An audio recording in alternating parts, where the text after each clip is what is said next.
Now to the Saddleridge fire, which left nothing but devastation in parts of the San Fernando Valley. Officials saying the inferno has scorched nearly 8,000 acres, destroying dozens of structures, leaving many to return home to nothing. 23 ABC's Austin Westfall joins us in studio with the latest. The total burn area increased by about 500 acres since yesterday's count. CAL FIRE also just raising the number of structures destroyed from damaged from 32 to 40. Officials say the blaze is now 42% contained and all evacuations have been lifted.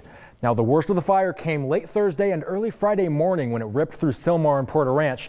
This is a satellite image of the fire shared with us yesterday, taken by the European Union Earth Observation Program. You can see the massive scar left by the flames. This is when it was burning from up in Sylmar southwest into the Porter Ranch area here. This is the 118 freeway.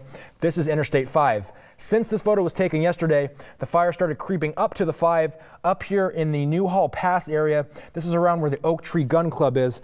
But for now, I want to focus on the east side of Porter Ranch, where this burn scar is. Here's what we saw in that area yesterday as residents were returning home. This was the area yesterday. As you can see, the massive burn scar showing there. Fire crews were still remaining on scene to look out for any smoldering hot spots or embers. Now, this is the same area early Friday morning. It's just a complete inferno racing through that canyon. Sadly, the flames did destroy at least one home in this particular area. Robert Reel's parents lived in this home for over 2 decades.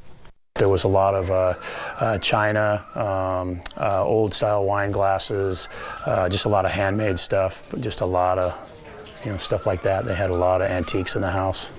There's no replacing a lot of this stuff, that's for sure. Now, Reel says the house will be demolished and his parents will likely move back in, but that'll be a while from now. They're staying with him in Lake Balboa for the time being. Bayan, it's just devastating out there in Porter Ranch. It certainly is. Some of those images you played for us there, it's baffling to hear the person you interviewed talking with such composure. What was kind of the feeling you had down there? Yeah, some of these people must be in shock because they're returning to a different life, really. They're showing up.